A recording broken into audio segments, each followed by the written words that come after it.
오늘 은혜 받으신 말씀은 요한복음 16장 4절에서 15절까지입니다. 저와 한 절씩 교독합니다. 오직 너희에게 이 말을 한 것은 너희로 그 때를 당하면 내가 너희에게 말한 이것을 기억나게 하려 함이요 처음부터 이 말을 하지 아니한 것은 내가 너희와 함께 있었습니다.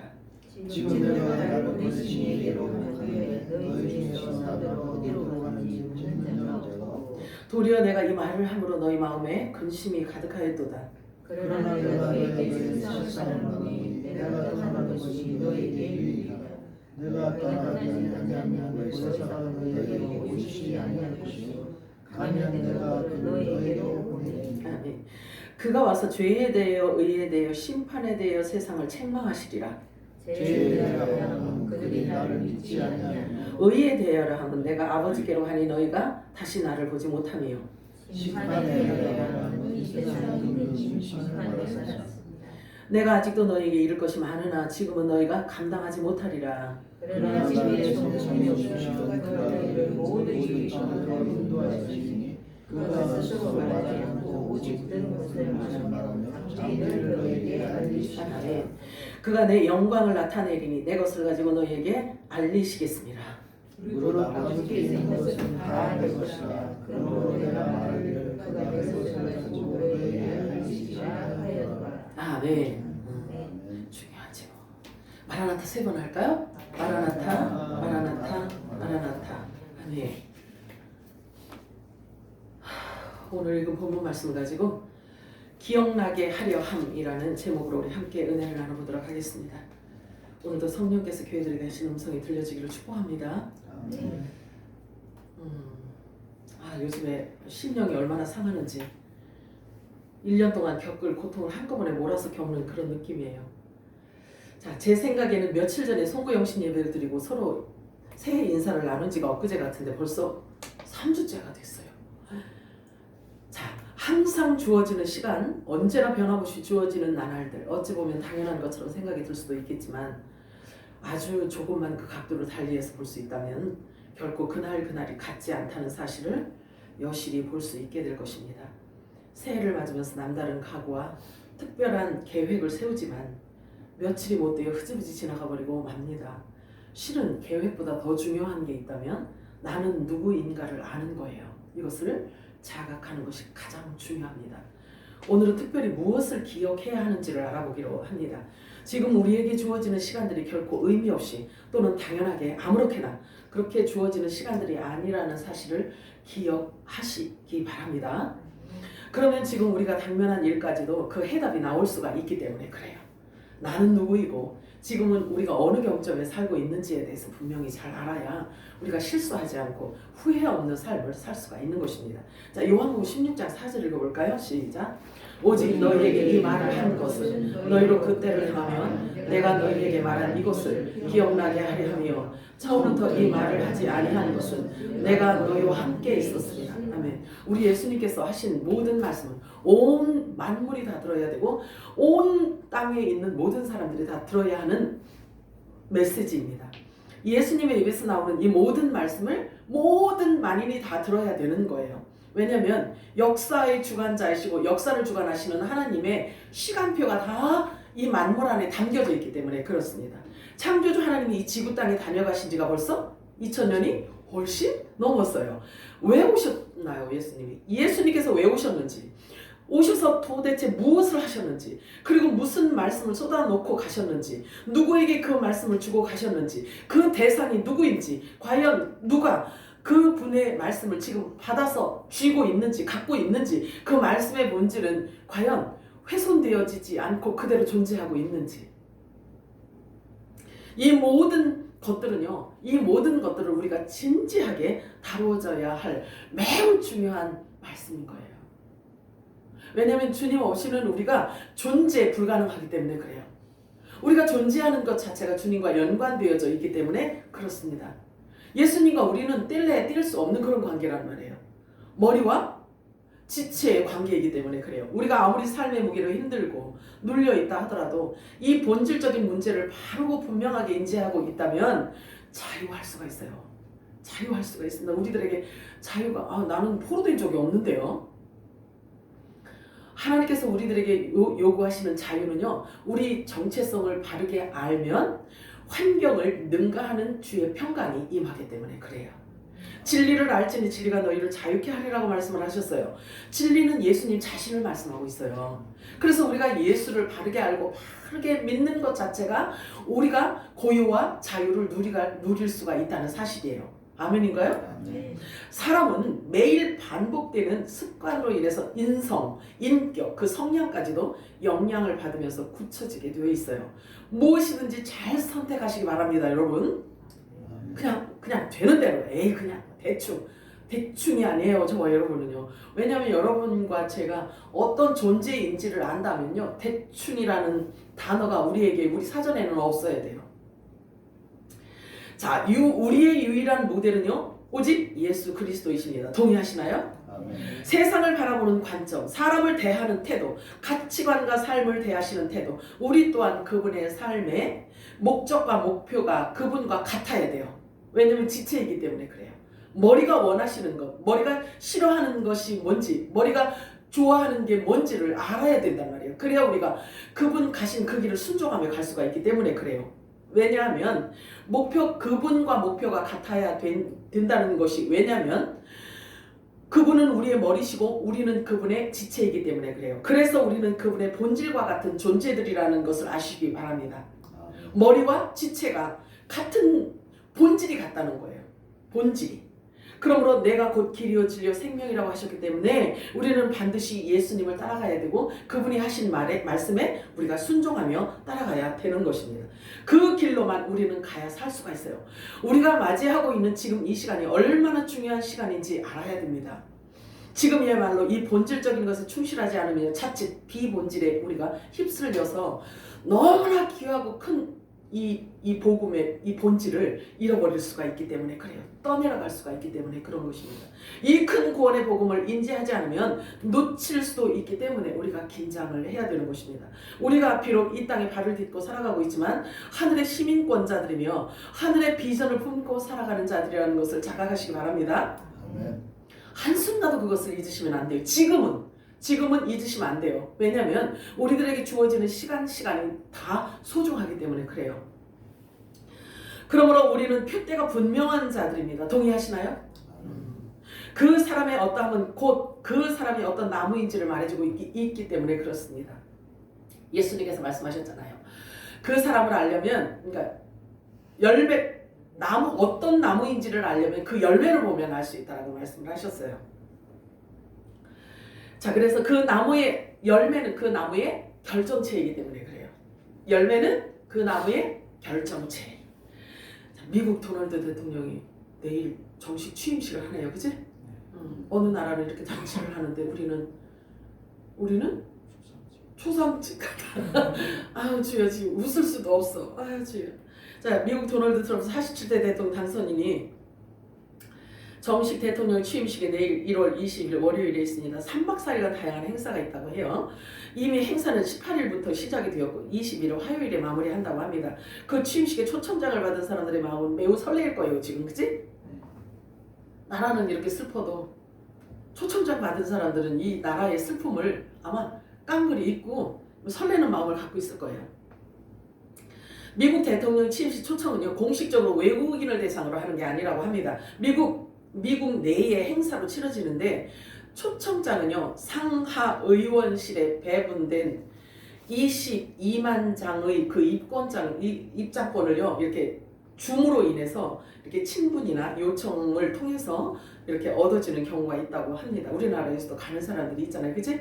이번 대통령 취임식 중에 특이사항이 있다고 해요. 북극 한파로 인해서 40년 만에 처음으로 실내에서 취임식을 한대요, 미국이. 그것이 특이점이라고 말합니다. 취임식 기부금은요 3천억이 들어왔대요. 3천억. 역대 최고 금액이라고 합니다. 그게요 대통령이 요구해서 그렇게 갖다 바친 게 아닐 거란 말이에요, 그치? 아부하는 거, 굽신거리느라고 바친 모금된 돈일 거란 말이에요. 자, 저들은 저렇게 국가 잔치를 벌이고 있는데 우리는 그와 정반대로 큰 슬픔에 휩싸일 수밖에 없는 상황에 우리가 처해 있습니다. 정말 큰 아픔이 아닐 수가 없어요. 정말 가슴 아파요. 자, 국민들이 의지할 곳이 없어요. 물론 하나님을 의지해야 되겠지만 그 외에 백성들이 있잖아요. 그치? 근데 그 백성들이 의지할 곳이 없어요. 왜 그러냐면요. 사법, 입법, 행정, 언론까지 완전히 다 의지할 수 있는 곳이 한 군데도 없는 거예요. 어떻게 이렇게 되어버렸는지 기가 막혀요. 결과를 보면. 뭐 했어 그동안에 도대체가. 이걸 못 막고 뭐 했는지 도대체 모르겠어요.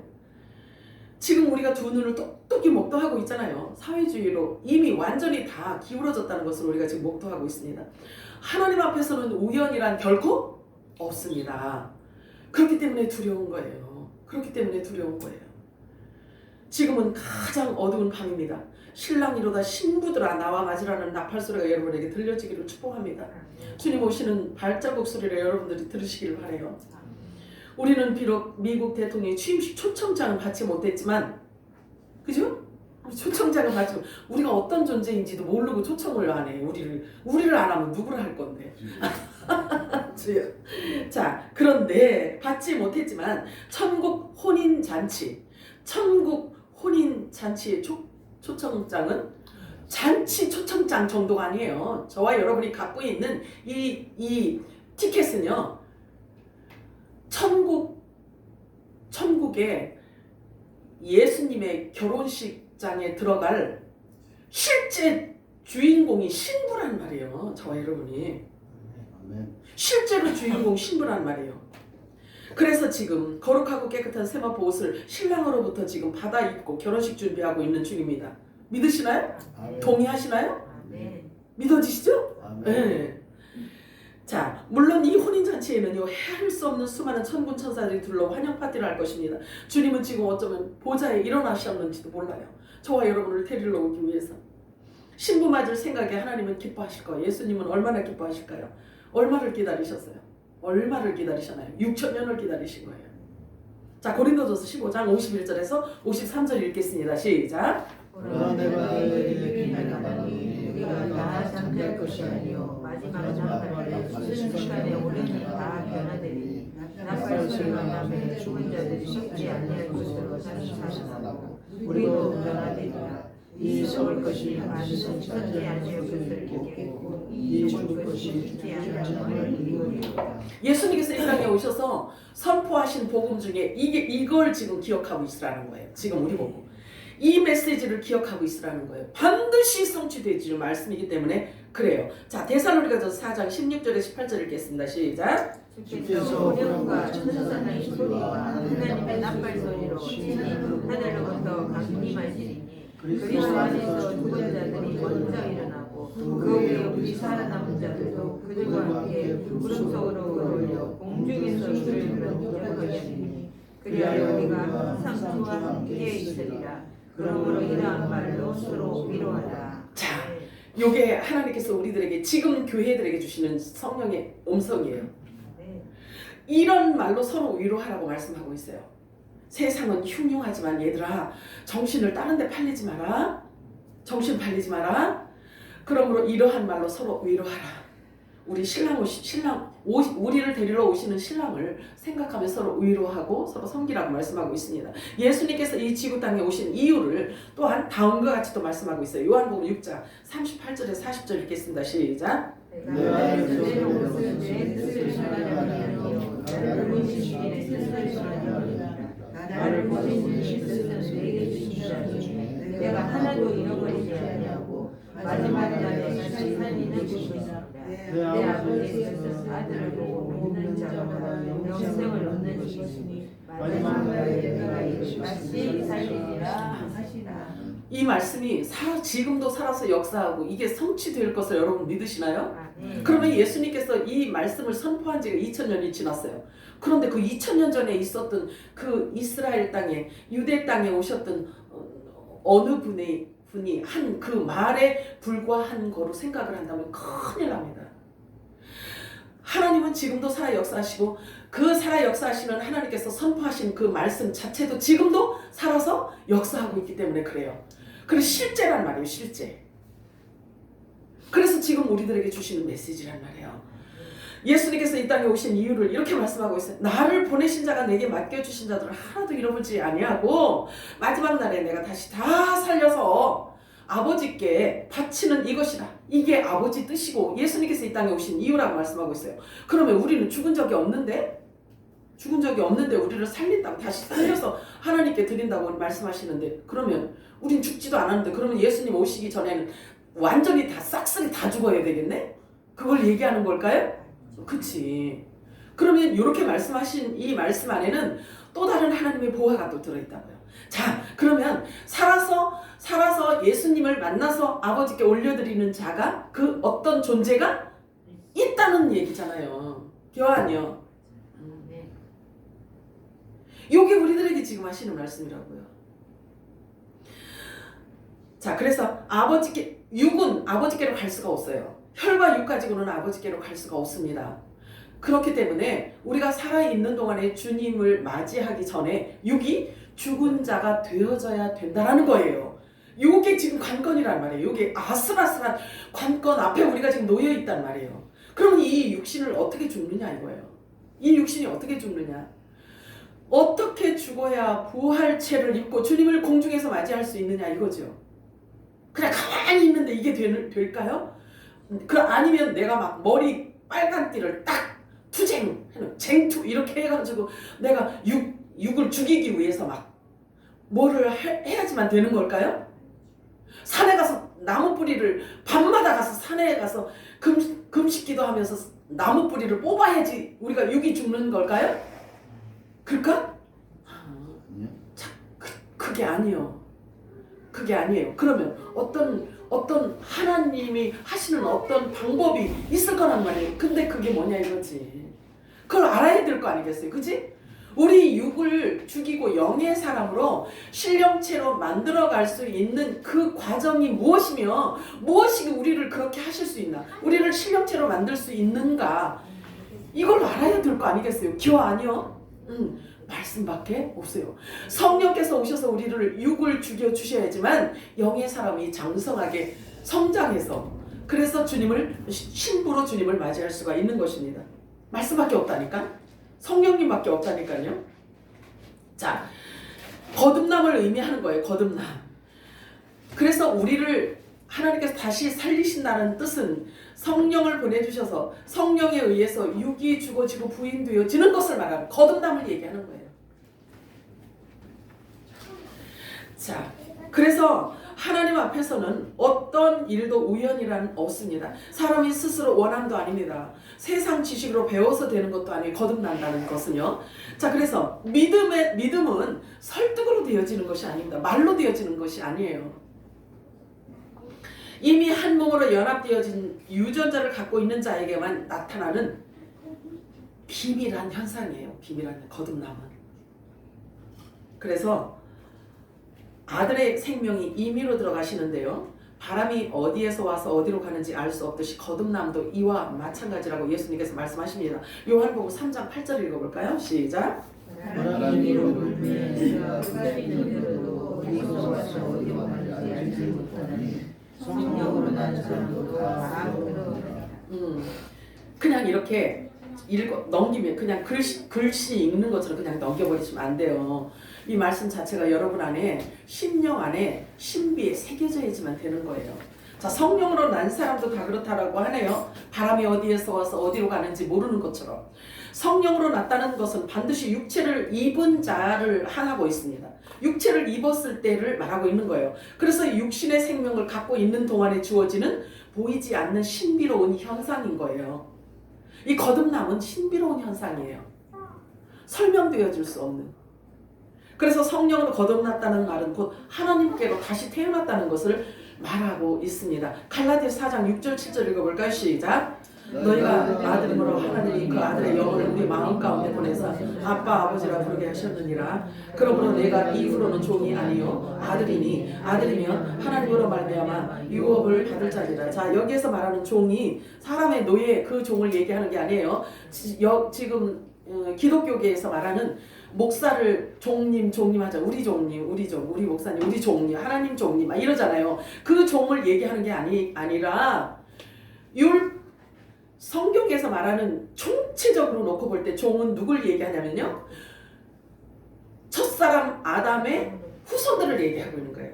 사람으로 태어난 자들을 말하고 있는 거예요. 이 땅에 존재하는 사람으로 태어난 첫 언약 율법을 받은 자들을 의미해요. 그런데 그러면 우리도 사람으로 태어났고 율법 아래에 있었고 처음에 예수를 믿어서 이렇게 막 율법적인 하나님의 말씀을 그렇게 배우고 율법 아래 종들로부터 우리가 배우고 종교 생활을 우리가 그렇게 했는데 그러면 그들을 일컬어 종이라고 해요. 종. 그런데 하나님께서 지금 바꿔놓고 있죠. 지금 성령께서 지금 바꿔놓고 계시잖아. 너희들은 이제 종이 아니야. 종이 아니야. 원래 너희들이 하나님의 아들들이었기 때문에 그 유전자를 갖고 있는 자들이었기 때문에 하나님의 아들의 영이 너희들에게 임의로 들어간 거야. 이 말씀을 하시는 거예요. 전류가 아무리 강해도 아무리 강하게 흐른다고 해도 아무 곳이나 이게 전류가 흐르는 게 아니잖아요. 아무 곳이나 뚫고 들어가는 게 아니잖아요. 기억하냐? 전류가 아무 데나 들어가고 뚫고 들어가는 게 아니잖아요. 철과 진흙은 섞일 수가 없습니다. 빛과 어둠은 연합할 수가 없습니다. 이와 마찬가지로 영이신 하나님께서는요, 당신의 아들들을 추수하시는데 절대로 실수가 없어요. 우연도 없어요. 그러나 분명히 수순이 있다는 것을 성경은 말씀하고 있어요. 먼저는 성령이 임하실 수 있는 본질이 같다라는 전제를 갖고 있어요. 전제. 성령이 임할 수 있는 그 본질을 갖고 있는 자여야만 성령이 임한다는 거죠. 그 전제를 갖고 있죠. 그 다음에 어린 아이로 시작해서 유업을 상속받을 수 있는 장성한 분량에 이를 때에야 비로소 아들의 명분을 주시고 하나님을 알게 하신다는 거예요. 그리고 진리를 깨닫게 하신다고 말씀하고 있어요. 그렇죠. 수순이 있죠. 율법의 초등학문, 그러니까 초등학교 선생을 통해서 율법을 배워서 복음으로 와서 율법으로 씌워져 있는 수건을 얼굴에서 벗겨주시고 마음 눈이 밝아짐으로 진리 생명 하나님의 생명이신 진리의 성령이 내 안에 오셔서 거듭남으로 인하여 하나님을 알 수 있는 아들이 이제 된다는 거예요. 아들. 성령이 임하여야 하나님을 알 수 있고 예수를 알 수 있고 바르게 신앙생활을 할 수 있다는 것을 결과적으로 그렇게 말씀하고 있어요. 자, 그래서 그 과정을 아버지께서 정해놓으셨어요. 그 과정을. 그런데 성경은 사람들이 이해하기 힘든 말씀을 또 하고 계시네요. 우리는 본래 그리스도 안에 복음의 시 영의 생명 하나님의 아들이었대요. 하나님의 아들이었다는 거예요. 믿어지시나요? 안 믿어져도 성경이 그렇게 말씀하고 있으니까 믿으셔야 돼요. 창세전에 약속된 자들이라고 말씀하고 있어요. 그래서 성령이 임의로 임하신다고 가르쳐주고 계십니다. 그래서 이 갈라디아서 말씀, 너희가 아들이었기 때문에 성령이 임한다 이렇게 말씀하고 있잖아요. 기억 아니요? 말씀하고 있잖아요. 갈라디아서 4장에 너희가 아들이었기 때문에 성령이 임하였다는 거예요. 그래서 너희의 입을 통하여서 성령의 감동에 의한 너희 입술을 통해서 하나님을 창조주 하나님을 아빠, 아버지라고 부를 수 있게 한다는 거죠. 아무나 하나님을 아빠, 아버지라고 부를 수가 없단 말이죠. 자, 그래서 하나님의 아들들은 이 세상의 물결에 휘둘려서는 안 됩니다. 하나님은 오히려 빛의 아들들을 들어서 세상 임금의 머리로 세워놓으셨기 때문에 그래요. 우리는 요셉의 한단이란 말이에요. 그래서 요셉의 자손은 메시아가 오셔야만 태문이 열릴 것이라고 예언되어져 있기 때문에 우리는 영적 요셉의 자손들로 성경은 설명하고 있어요. 요셉은 가나안 땅을 떠나서 세상이라 일컫는 애굽 땅에 노예로 팔려갔어요. 요셉이 팔려갔단 말이에요. 근데 자기 의지로 팔려간 게 아니, 자기가 가고 싶어서 간 게 아니잖아요. 결과론적으로 놓고 보았을 때 본인의 의지와는 전혀 상관없는 애굽 땅으로 팔려가게 됩니다. 그러나 그 배후에서 역사하시는 하나님의 깊은 뜻과 목적을 우리는 볼 수가 있어요, 없어요? 있지. 자, 지혜와 계시의 영이 임한 요셉이 이런 고백을 합니다. 한번 들어볼까요? 창세기 50장 18절에서 21절 시작. 그의 동들이 또 친히 와서 요셉 앞에 엎드려 이르되 우리는 당신의 종들이니라. 요셉이 그들에게 이르되 두려워하지 마소서. 내가 하나님의 시인하리이다. 당신들은 나를 따르려 하였으나 하나님은 그것을 선으로 바꾸사 오늘과 같이 많은 백성의 생명을 구원하게 하시려 하나니. 당신은 두려워하지 마소서. 내가 당신들과 당신들의 자녀를 기르리이다 하고 그들을 간곡한 말로 위로하였더라. 자, 이 말했을 때 어땠을까? 이 마음이 어땠을까요? 이때 이 마음은요, 그리스도의 마음으로 충만하지 않으면 이런 말을 할 수가 없습니다. 절대로. 자, 요셉이 형들에게 미움받고 애굽 땅에 노예로 팔려간 그 이유는 뭐냐면 요셉이 꿈을 꿨는데 두 번의 꿈을 꿨단 말이에요. 그래서 그 꿈 이야기를 형제들한테 했더니 그래서 얼마나 미워했는지 몰라요. 그 내용을 창세기 37장 5절에 11절 읽어볼까요? 시작. 요셉이 꿈을 꾸고 자기 형들에게 말하매 그들이 그를 더욱 미워하였더라. 요셉이 그들에게 이르되 청하건대 내가 꾼 꿈을 들으시오. 우리가 밭에서 곡식단을 묶더니 내 단은 일어서고 당신들의 단은 내 단을 둘러서서 절하더이다. 그의 형들이 그에게 이르되 내가 참으로 우리의 왕이 되겠느냐? 참으로 우리를 다스리게 되겠느냐? 하고 그의 꿈과 그의 말로 말미암아 그를 더욱 미워하더니 요셉이 다시 꿈을 꾸고 그의 형들에게 말하여 이르되 내가 또 꿈을 꾸은즉 해와 달과 11별이 내게 절하더이다 하니라. 그가 그의 꿈을 아버지와 형들에게 말하매 아버지가 그를 꾸짖고 그에게 이르되 내가 꾼 꿈이 무엇이냐? 나와 내 어머니와 내 형들이 참으로 가서 땅에 엎드려 내게 절하겠느냐? 그의 형들은 시기하되 그의 아버지는 그 말을 간직해 두었더라. 꿈꾼 거 얘기했다가요 포로로 노예로 팔립니다. 근데 그게 다른 사람도 아니고 형제들한테. 자, 그래요. 자, 이렇게 엎드린 게 저기 50장에 나오잖아요. 창세기 50장에 형들이 요셉 앞에 와가지고 지금 엎드리고 있잖아요. 그지? 이 꿈이 성취된 이 말씀이 지금 이 꿈이 성취되는 것을 지금 요셉은 보고 있단 말이에요. 요걸 보고 있다고요. 근데 요게 마지막 때도 있게 될 일인 거예요. 이 형들이 그래요. 동생아, 우리가 너를 노예로 팔아먹은 거 미안해. 용서해다오. 너무나 미워서 요셉을 애굽의 노예로 팔아먹은 형들이 애굽의 국무총리가 됐단 말이에요. 지금 애굽에 부자 나라, 큰 부자 나라의 국무총리가 됐어요. 자기가 노예로 돈 받고 팔아먹은 자기 동생이 어마어마한 나라에 가서 왕 다음으로 간 국무총리가 된 것을 보고 얼마나 무서웠겠어요. 그제? 그랬더니 넙죽 형제들이 엎드려서 지금 절하는 모습이에요. 그러나 요셉은 그동안 육이 다 벗겨졌단 말이에요. 육이 다 벗겨진 상태이기 때문에 성숙한 영의 사람에 대해서 하나님의 마지막 뜻을 알았어요. 요셉이. 하나님께서 어떤 계획을 갖고 계셨는지 알았단 말이에요. 이 모습을 지금 우리는 보고 있단 말이에요. 꿈이 무엇을 의미하는지도 우리는 이미 보고 있고 이미 지나간 거니까 지금 이루어진 거니까 보고 있는데 이 마지막 때도 또 이러한 일들이 있을 거를 말씀하고 있는 겁니다. 자, 그래서 요셉이 말해요. 내가 하나님을 대신하리이까 당신들은 나를 해하려고 팔아먹었지만 하나님께서는 그것을 선으로 바꾸셔서 당신들을 이 마지막 때 7년 가뭄이 왔으니요. 먹을 게 없어서 먹을 것을 애굽 땅으로 사러 갔단 말이에요. 돈을 한뜩 갖고. 야곱이 굉장히 부자였나 봐. 그 가뭄에도 엄청난 돈을 소지하고 있었기 때문에. 그제? 응. 자, 그래서 그 애굽 땅에 이제 곡식을 사러 갔단 말이에요. 먹고 살려고. 그런데 그때가 몇 년 동안 가뭄이 있었냐면 7년의 가뭄이 예비되어 있었단 말이에요. 근데 7년 가뭄에서 몇 년 가뭄 때에 갔냐면 2년 만에. 2년 동안은 잘 버텼어요. 잘 버텼는데 더 이상 버틸 수가 먹을 게 없으니까 애굽으로 간 거예요. 그래서 먹을 걸 사러 갔는데 그런 일들이 이렇게 일어납니다. 자, 그러면 여기 보니까 꿈을 봤더니 요셉의 단이 있고 또 다른 형제들의 단이 있었잖아요. 그지? 네. 그러면 요셉이 꾼 그 단 안에 형제들이 그 안에 함축되었을까 아닐까? 아니야. 그러니까 따로 꿈을 꾸지. 그지? 응. 그래서 요셉의 한 단 안에 누가 들었냐면 이 마지막 때 살아서 주님을 맞이할 자들이 그 단이라고 이야기를 하는 거예요. 이해가 되시나요? 네. 얼마나 신나.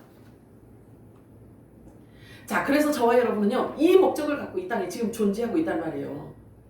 내가 말을 너무 빨리 하나? 빨리 해? 천천히 할까? 자, 그래서 저와 여러분은요 목적 없이 피우려 하는 그런 존재들이 아니란 말이에요. 창조주 하나님께서 이 땅에 보내신 하늘의 대사들이에요. 그러니 대충 살아갖고 돼? 안 돼? 안 되지. 자, 그래서 아버지가 나를, 예수님께서 말씀을 하십니다. 아버지가 나를 이 땅에 보내신 것 같이 나도 너희를 세상에 보내었다라고 말씀하셔요.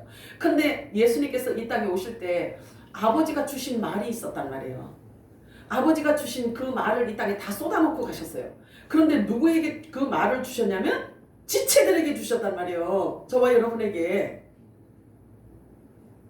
그러니 저와 여러분의 삶이 주님 가신 그 길을 그대로 가야 된다라는 이게 결론이라고요.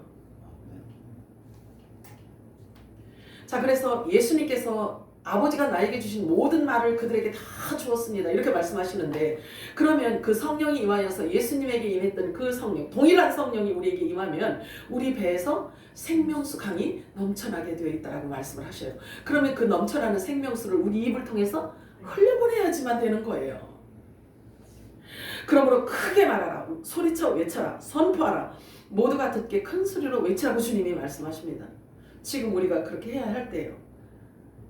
자, 지금 우리가 해야 할 일이 지금 주어졌는데요. 그 일을 하려고 보니까 세상이 어떻게 되느냐면 그 외치는 자의 입을 막기 위해서 감옥이 필요한 그런 지금 시간이 주어졌단 말이에요. 그래도 하나님께서 우리들에게 크게 외치기를 원하세요. 여호와 영광이 너희 위에 임하였느니라. 포로된 자에게 자유를, 눈먼 자를 다시 보게 하라. 눌린 자를 자유롭게 하라. 주의 은혜의 해를 선포하여라. 그들을 자유롭게 해줘라. 그들을 풀어놓아 다니게 하라. 주님께서 명령하셨어요. 그래서 지금 저와 여러분이 해야 할 일이 이것입니다. 포로된 자에게 자유를, 눈먼 자에게 다시 보게 하라. 포로는, 아니 우리나라에 무슨 포로가 있대요? 우리나라에 무슨 포로가 있다고 포로를 자유케 하라고 하신대요. 포로는 죄와 사망에 묶여있는 자들을 말하고 있어요. 사망에 묶여있는 자들을 말하고 있습니다. 그래서 너희는 알라, 너희는 기억하라. 내가 한 말을 기억하여야 하리라. 내가 하늘에서 내려온 것은 내 뜻을 행하려 함이 아니라 내게 주신 자를 마지막 때에 다시 살리는 이것이라. 예수님의 이 말씀이 완전히 성취되려고 한다면 반드시 지체가 필요하고 저와 여러분이 필요한 거예요. 아멘이요? 말씀이 완성되어져야 하나님의 나라가 임할 수가 있기 때문에 그런 것입니다. 하나님은 저와 여러분을 필요로 하세요. 성경은 우리의 신분에 대해서 자세히 기록하고 있어요. 문서는 말보다 강하잖아요. 변하지를 않잖아요. 그렇잖아요? 사람은 오늘 얘기하는 거하고 내일 얘기하는 거하고 좀 다르게 얘기할 수 있단 말이에요. 그러나 문서는 말보다 강해요. 이렇게 문서화되어서 경전으로 우리에게 주어졌어요. 이것이 하나님의 음성이고 하나님의 말씀이라고, 살아있는 하나님의 말씀이라고 해서 우리들에게 주셨으니 이 말씀의 권위가 어떠하냐고요. 이 말씀의 권위는 곧 하나님의 권위란 말이에요. 믿으시나요? 우리는 하나님께로 부르심을 받고 오직 살아계신 하나님의 영으로 복음의 광채를 오롯이 드러내야만 하는 그런 존재들인 것입니다. 빛의 아들들이라는 말이에요. 우리가 빛의 역할을 지금 하지 않으면 언제 하겠어요? 기억 아니요? 주님 앞에 우리가 이제 곧 서야 되는데 빛의 아들들의 역할을 하려면 지금인데, 그리고 우리가 있던 곳으로 다시 하나님께서 부르신단 말이에요. 우리가 있던 곳으로 우리 하나님께서 부르신단 말이에요. 있던 곳으로 가게 된단 말이에요. 성경에 의하면 지구도 유통기한이 있다는 것을 가르쳐주고 있어요. 이 지구도요, 유통기한이 있다는 거죠. 모든 국가의 흥망성쇠도 아버지 손에 달려있다는 사실을 성경은 우리들에게 가르쳐주고 있습니다. 저와 여러분이 이 지구 땅에서의 삶도 이미 창세전부터 정해져 있다는 거죠. 그래서 그 정해진 시간을 품고 저와 여러분은 지금 살아가고 있다는 사실을 기억하시기 바랍니다. 엄청난 영적 비밀이잖아요. 이것을 알고 있는 사람은 성령께서 계시해 주시지 않으면 이것을 어떻게 알 수가 있겠냐고요. 고린도전서 1장 30절 읽겠습니다. 시작. 너희는 하나님으로부터 나와서 그리스도 예수 안에 있고 예수는 하나님으로부터 나와서 우리에게 지혜와 의로움과 거룩함과 구원함이 되셨습니다. 아멘이에요? 이 예수님과 뗄래야 뗄 수 없는 그런 관계, 이런 불가분의 관계, 생명의 관계란 말이에요. 그렇다면 예수의 생명이 우리 안에 임했기 때문에 예수의 지혜가 임했고 예수의 의로움이 임했고 예수의 거룩함이 임했고 예수님께서 원하시는 그 구원함이 우리에게 임하였다는 거예요. 이 말씀이 믿으셔요? 이 말씀이 여러분 신비에 새겨져서 여러분 육신이 되어지기를 축복합니다. 그렇게 되면 이 말씀이 신비에 새겨지게 되면요, 육이 죽게 되어져 있어요. 하나님은 민족과 민족으로 나누셨어요. 하나님은 민족과 민족을 다 나누어 주셨어요. 그래서 이 국가, 세워진 것도 다 이게 하나님의 섭리 가운데 이루어진 일이거든요. 그래서 섞이는 것은 하나님의 뜻이 아니란 말이에요. 섞이는 것은. 사도행전 17장 26절 읽어볼까요? 시작. 인류의 모든 종족을 한 통성으로 만드사 온 땅에 살게 하시고 그들의 연대를 정하시며 거주의 경계를 확정하셨습니다. 물론 요게 더 깊이 들어가서 영적으로 보면은 모든 인류는 한 족속, 한 혈통으로 태어나던 첫사람 아담을 얘기하고 계셔요. 자, 그렇다면 이 물리적인 세계에서 이 말씀을 적용을 한다면요, 경계를 한정하셨다라고 말씀하셔요. 이것이 바로 하나님의 뜻일지인데 지금은 온 열방 족속이, 온 열방 민족이 다 섞여 살고 있잖아요. 네. 그러면 이 말씀에서 첫째 유배된 거죠. 이 말씀에서 이미 벗어났죠. 그래서 지구촌이라는 말이 나왔잖아요. 위아더 월드라고요. 그렇잖아요.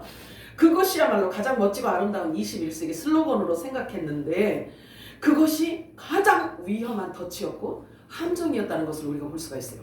전 유럽이 지금 이렇듯 거의 다 이제 전체 국가로 가고 전체주의 국가로 가고 있다는 소리를 들으셨죠? 그것도 있잖아요. 이게 위아더 월드 이래서 그런 거예요. 그래서 하나로 뭉치면 다 좋은 줄 알고 모든 사상, 이념을 무조건 통합시켜서 뭉뚱그려 놓았더니 지금과 같은 이런 결과를 낳게 된 거예요. 이렇게 비열하고 몰지각한 작태의 현상이 지금 일어나고 만 것입니다. 주사파, 종북좌파, 더럽고 추한 중국 몽들의 이 현 작태는요, 한순간에 이 아름다운 대한민국의 국격을 완전히 떨어뜨리고 있잖아요. 한순간에 국격을 떨어뜨린 거 보세요. 정말이지. 오 했는데 이렇게 되어버렸잖아요. 정치 경제뿐만 아니라 이미 전체주의 국가로 깊이 들어와 있다는 사실을 우리가 지금 목도하면서 어이없이 지금 바라보고 있는 거예요. 어이가 없지만 힘이 없을 만큼 어이없이 지금 바라보고만 있습니다. 개개인의 감시체제로 지금 돌입하였다는 것을 사실 보고 있잖아요. 그지? 경악을 금치 못하죠. 그거 한두 가지. 이거 빙산의 일각이란 말이에요. 엄청나죠. 이건 시간 문제란 말이에요. 시간 문제예요. 어떻게 이런 일이 있을 수 있는가 생각해보면 어처구니가 없을 만큼 어리석었다는 거예요. 분별력이 없었고 안일하였고 설마했고 또는 나몰라라 했고 대충 알아도 나몰라라 나하고는 관계없는 일로 나몰라라 했다는 거죠. 그러는 동안에 이 흉악하고 흉측한 뱀의 후손들은 그 사악함은요 잠도 안 자고 두루두루 욥기서에 보면은요 사단이 그러잖아요. 두루두루 다녔다고 하잖아요. 두루두루 돌아다니면서 국가든 가정이든 개인이든 닥치는 대로 죽이고 파괴하고 파멸시키고 넘어뜨려서 자기 집으로 다 점령을 해버린 거예요. 지금.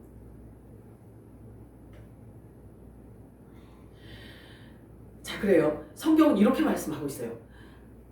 악한 일에 대해서 징벌이 속히 임하지 않으니까 사람들이 악을 범하는 데 있어서 간이 배 밖으로 나왔대.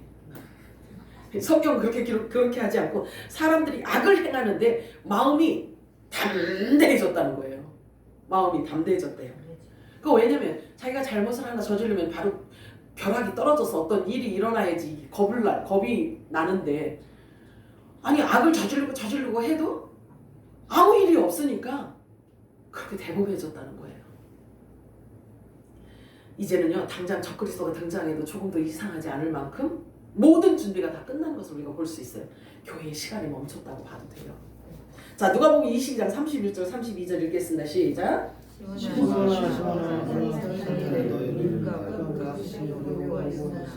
그러나 내가 너희를 위하여 내 믿음이 떨어지지 않기를 기도하였으니 너는 믿음이 내 문제를 이루게 하라. 자, 우리를 굳게 하고요. 우리 안에 성령, 진리의 성령을 보내주시는 이유는요. 형제를 굳건하게 붙들어 주라고 하신대요. 하나님께서 우리를 이 중보임에서 기가 막혀 이 말씀이 여기에요. 주님께서 주신 말씀이에요. 여기. 사탄이요 우리를 밀가부르듯 까부른단 말이에요. 그러니 어떤 틈을 타고 들어와서 우리를 넘어뜨릴지 몰라. 그런데 우리가 돌이켜보면 하나님의 손길이 안 닿은 곳이 없어요. 은혜 가운데 우리가 여기까지 살아올 수가 있었잖아요. 사탄이 계속 우리를 정죄하고 우리를 계속 넘어뜨리려고 했지만 이 말씀이 저와 여러분의 생애 속에 살아서 역사했기 때문에 여기까지 올 수 있었던 거예요. 이 중보기도 때문에 예수님의 이 능력 있으신 하나님의 이 중보기도 때문에 우리가 여기까지 올 수 있었다는 거예요. 사악한 이 뱀의 후손들에게도 우리가 넘어가지 않고 여기까지 올 수 있는 하나님의 은총을 입은 이 말씀이 우리 생애 속에 존재하고 있었기 때문에 살아서 역사하고 있었기 때문에 얼마나 감사합니까? 그래서 우리도 돌이킨 후에 우리 형제를 강건하게 해줘야 돼요. 믿음이 연약한 자를 우리가 정죄할 것이 아니라 그들을 붙들어주게 하기 위해서 우리를 먼저 세우셨다고 말씀을 하셔요. 동의하시죠?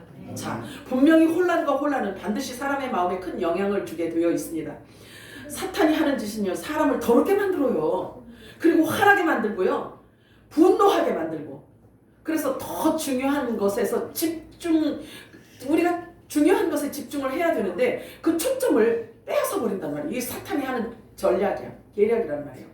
분명히 대적들은요, 지금 하고 있는 이 대적들은 훨씬 더 크고 거대한 플랜을 갖고 있단 말이에요. 요거는 지금 드러나는 것은 빙산의 일각이에요. 크고 거대한 플랜을 저들은 갖고 있어요. 앞으로 더 크고 많은 두려운 일들이 일어날 것입니다. 우리는 놀라지 말아야 돼요.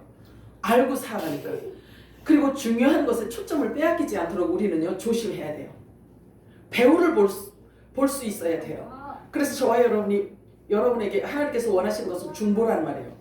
그래서 그 배후에서 장난치는 어둠에서 이 사탄의 세력을 우리가 볼 수 있고 그들을 이제 막아주는 기도를, 중보 기도를 저와 여러분이 해야 되는 이런 시점에 우리가 놓여 있습니다. 속으면 안 돼요. 무릇 지킬 만한 것보다 더욱 내 마음을 지키라고 성경은 말씀하고 있어요. 아멘이에요? 생명의 근원이 그에 있기 때문에 그런 거예요. 여러분 마음 흔들리시면 안 돼요. 우리가 집중해야 돼. 우리가 어디에 초점을 둬야 되는지를 우리가 흐트러뜨리면 안 돼요. 우리가 흔들리지 말아야 할 것이 분명합니다.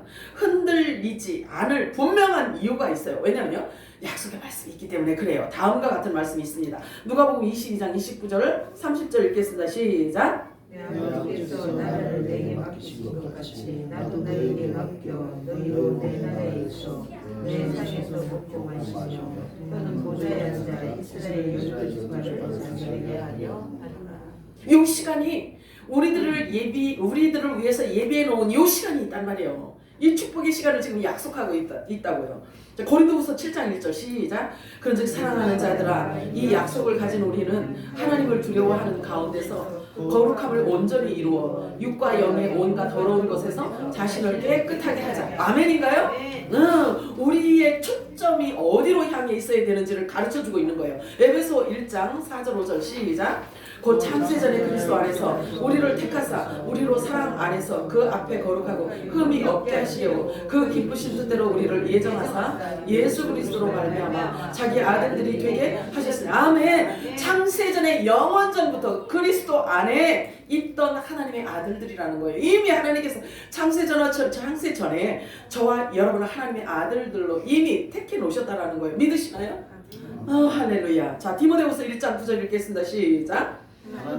우리를 구원하사 거룩하신 소명으로 부르심은 우리의 필리대로 하심이 아니요 오직 자기의 뜻과 영원전부터 그리스도 예수 안에서 우리에게 주신 은혜대로 하심이라. 할렐루야. 아멘. 저와 여러분의 존재 자체가 하나님의 은혜를 듬뿍 받은 존재란 말이에요. 우리는 감사할 일밖에 없단 말이에요. 히브리서 10장 10절 읽겠습니다. 시작. 이 뜻을 따라 예수 그리스도의 몸을 단번에 들이심으로 말미암아 우리가 거룩함을 얻었노라. 예수 그리스도께서 이 땅에 오셔서 십자가 지시지 않았다면 저와 여러분에게는요, 구원이 있을 수가 없습니다. 하나님께서 우리를 부르심은 부정하게 하심이 아니요 거룩하게 하심이니 너희는 하나님을 모르는 이방인과 같이 금지된 것을 마음에 품지 말라고 말씀하고 있어요. 하나님께서 금지한 것을 품지 말라고 말씀하고 있어요. 하나님께서 금하신 것이 뭐죠?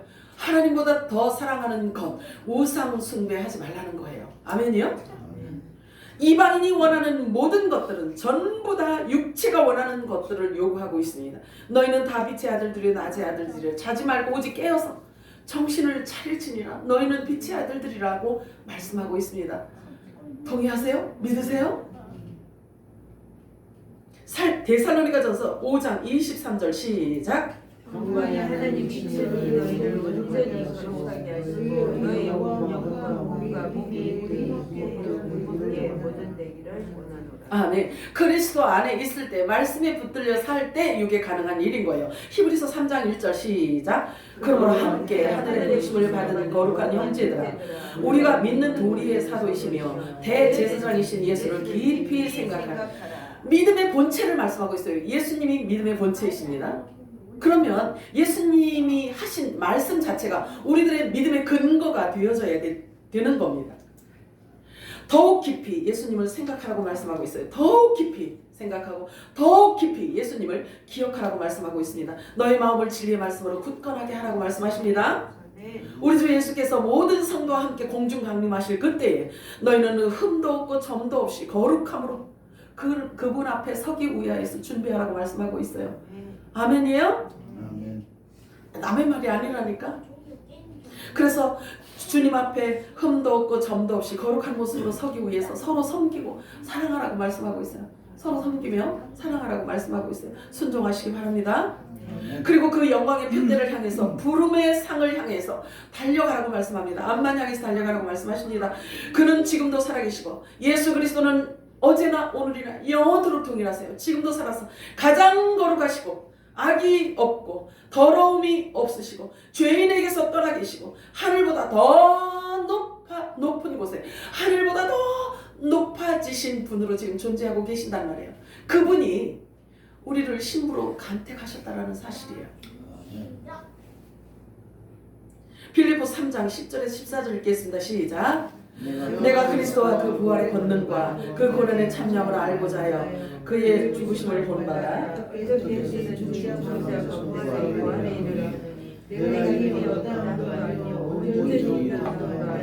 오직 내가 그리스도 예수의 전파된 그것을 잡으려고 달려가노라.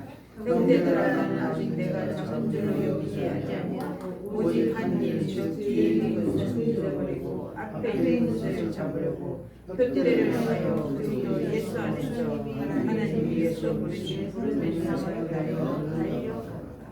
아멘이에요? 이것이 장래일이란 말이에요. 이것이 장래일.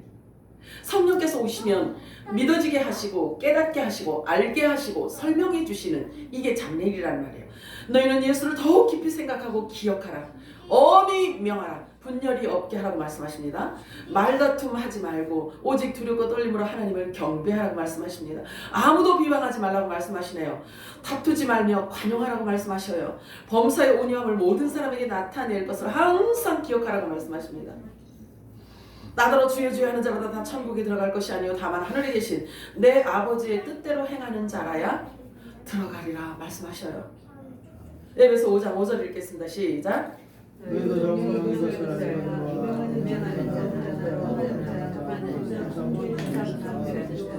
다 그리스도와 하나님의 기업으로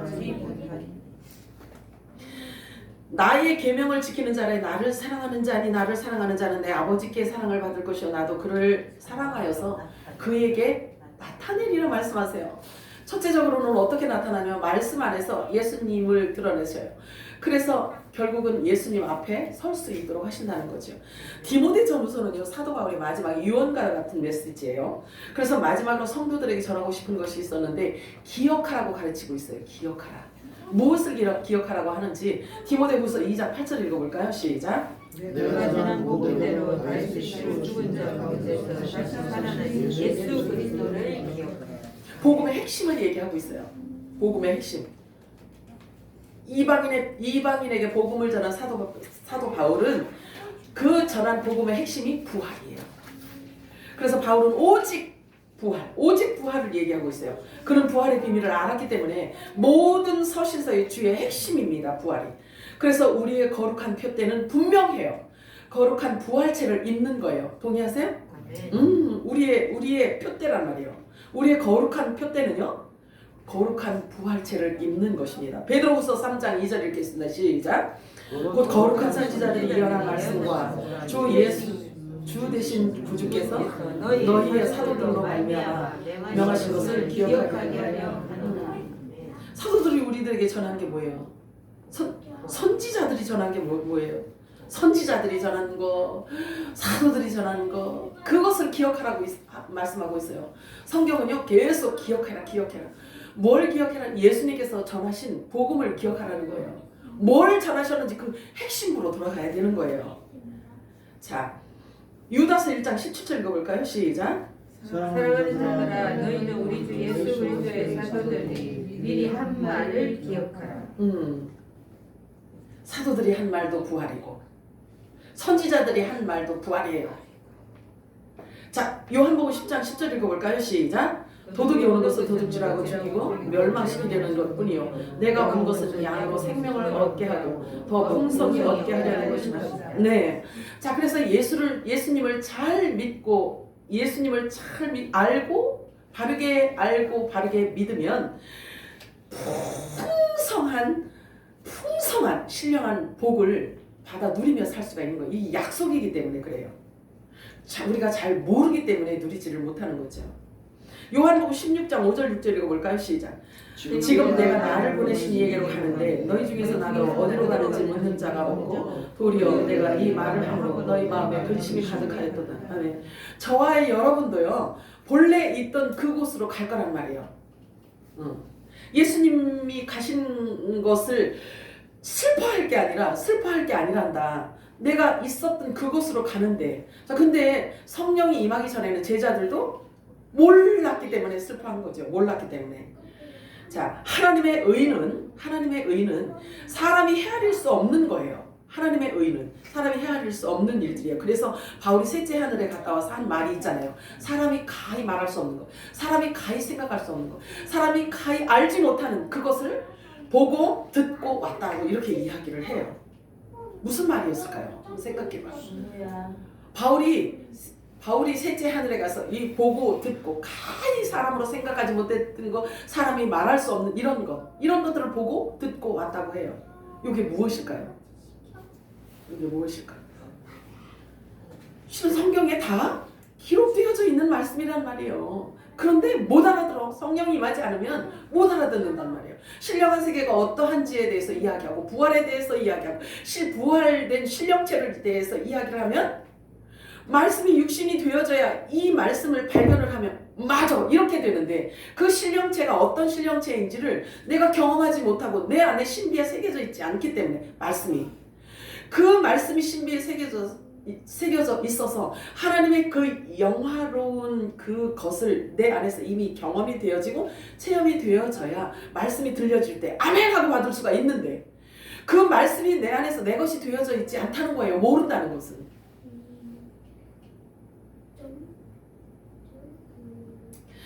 요한복음 8장 22절 읽어볼까요? 시작. 너희들이 그가 말하기를 내가 가는 곳에는 너희가 오지 못하리라. 그가 자기를 이렇게 못 알아들어요. 자, 물론 못 알아듣지. 이들은 유대인들인데 그죠? 알아들을 수가 없죠. 자, 성령이 임하지 않으면 부활의 비밀이 열릴 수가 없어요. 성령이 임하지 않으면 부활의 비밀, 신령체의 비밀이 말씀을 통해서 열어지지 않아요. 계시되어지지가 않는단 말이에요. 요한복음 16장 12절에서 14절 읽겠습니다. 시작. 내가 아직도 너희에게 말하나 지금 너희가 감당하지 못하리라. 그러나 진리의 성령이 오시면 그가 너희를 모든 진리 가운데로 인도하시니 그가 스스로 말하지 않고 오직 들은 것을 말하며 장래를 너희에게 하시리라. 그가 내 영광을 나타내니 내 것을 가지고 너희에게 알리시겠습니다. 성령께서 오시면 예수님의 모든 행적을 다 이야기를 해준다는 거죠. 이야기해주면서 그것이 내 것이 될 수 있도록 말씀이 육신이 될 수 있도록 그렇게 하나님께서 하신다는 거예요. 성령께서 하신다는 거예요. 그래서 예수님이 내 영광을 나타내리라 이렇게 말씀하셨잖아요. 그죠? 그러면 예수님의 영광은 뭘 얘기했냐면 예수님이 부활하셔서 얼만큼 이 땅에 계셨나요? 그치? 나 지금 순간적으로 헷갈렸어. 그래요. 예수님이 부활하신 몸을 입고 이 땅에 40일 동안 있었단 말이에요. 그러면 예수님의 그 영광과 그 영화로움과 그 신령체를 제자들이 보았어 안 봤어? 봤지. 보았잖아요. 그러면 그 본 것을 성경에 기록했기 때문에 우리는 그것을 실제로 경험하지 않았다 하더라도 동일한 성령이 내 안에 임하여서 빛으로 임하였기 때문에 말씀 자체만 보아도 실제로 경험한 거하고 같아져야 된단 말이에요. 그걸 얘기하고 있는 거예요. 내 영광을 나타내리라. 성령께서 오시면 하나님의 말씀이 예수님께서 오셔서 하신 십자가 지신 일, 부활하신 일, 부활하셔서 이 땅에서 부활하시고 나서 40일 동안 제자들하고 있으면서 말씀하시고 계속 천국 가르쳤잖아요. 그래도 계속 천국에 대해서 이야기를 가르쳐 주셨잖아요. 그런데 예수님이 부활하신 그 부활체, 그 신령체를 보여줬잖아. 그 영광을 나타냈잖아. 그러면 제자들만 보고 끝이 아니라 지금도 나타내고 계시단 말이에요. 나타내고 계신단 말이에요. 이게 실제라니까요. 이 말씀이 여러분 안에서 실제가 되어져야 된다니까요. 이게 그래서 예수 그리스도의 치치를 맡는 거예요. 향취를 맡는 거예요. 이게 아버지 향취를 맡는 거란 말이에요. 그 맡은 향취, 그 우리 안에 채워진 그 향취를 우리를 통해서 드러내야 되기 때문에 저와 여러분을 일컬어 예수 그리스도의 향기라고 하잖아요. 그래서 여러분 안에 이 그리스도의 영광이 가득 채워져야 되는 거예요. 가득. 진리에 우리가 잘 생각해야 돼요. 진리의 성령이 임하신다는 것은 무서운 일이에요. 왜냐하면 참과 거짓을 드러내기 때문에 그래요. 선과 악을 완전히 다 드러내시기 때문에 무서운 거예요. 그것 예수님 마지막 때 늦은 비 성령이 임하였다는 것은요, 세상이 이미 심판을 받았다는 뜻이에요. 이미 심판을 받았다는 뜻인 거예요. 초이스가 없어요. 이제는 초이스가 없어요. 그냥 내려질 뿐이에요. 그냥 내려진단 말이에요.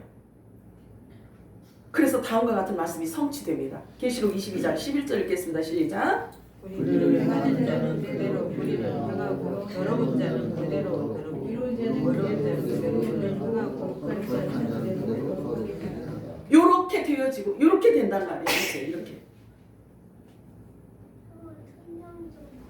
그래서 거룩한 자는 더 거룩해질 수밖에 없고요. 불의하고 더러운 자는 계속 더 더럽고 불의해질 수밖에 없는 거예요. 자, 요한복음 16장 7절에서 11절 읽어 마치도록 합니다. 시작. 그러나 실상을 말하노니 내가 떠나가는 것이 너희에게 내가 떠나지 아니하면 물에서 너희에게로 오시지 아니할 것이요 가면 내가 그를 그가 와서 죄에 대하여 의에 대하여 심판에 대하여 세상을 책망하십니다. 죄에 대하여 함은 너희 나를 믿지 아니하며 의에 대하여 함은 내가 아버지께로 오며 너희가 다시 나를 보지 못하며 심판에 대하여 함은 이 세상이 이런 심판을 받았습니다. 이 말씀이 얼마나 무서운 말씀이냐면 성령께서 마지막 늦은 비 성령의 기름 부으심이 주어지면 이 세 가지를 모두 완성하신단 말이에요. 이 세 가지를 모두 완성하셔서 진리의 말씀이 이제 완전하게 성취되어질 때가 됐단 말이에요. 그렇기 때문에 이 세 가지가 모두 완성하려면 이 세 가지가 모두 완성되어지려면 반드시 늦은 비 성령께서 임하셔요. 임하셔서 주님 앞에 서는 자들에게 있는 이 세 가지가 전부 다 해결이 되어져야 되는 거예요. 그래야 육이 죽고 영이 살아서 신령체를 입고 주님 앞에 우리가 설 수 있기 때문에 그런 거예요. 그래야 두 번째로 이 지구 땅에 예수님께서 오실 수가 있기 때문에 이 세 가지는 반드시 해결이 되어져야 되는 겁니다. 그래서 얼굴과 얼굴로 주님을 우리가 보게 될 것입니다. 정결하고 깨끗해야 합니다. 그리고 깨어 있어야 합니다. 깨어 있어야 합니다. 내가 너에게 이른 말을 기억하라. 회개하라. 내가 이른 말을 꼭 붙들고 경건한 삶을 살도록 하여 준비하라. 내가 곧 가리라. 내가 반드시 속히 가리라. 주님께서 말씀하셨어요. 사랑하는 풍성하신 하나님 아버지 고맙고 감사합니다.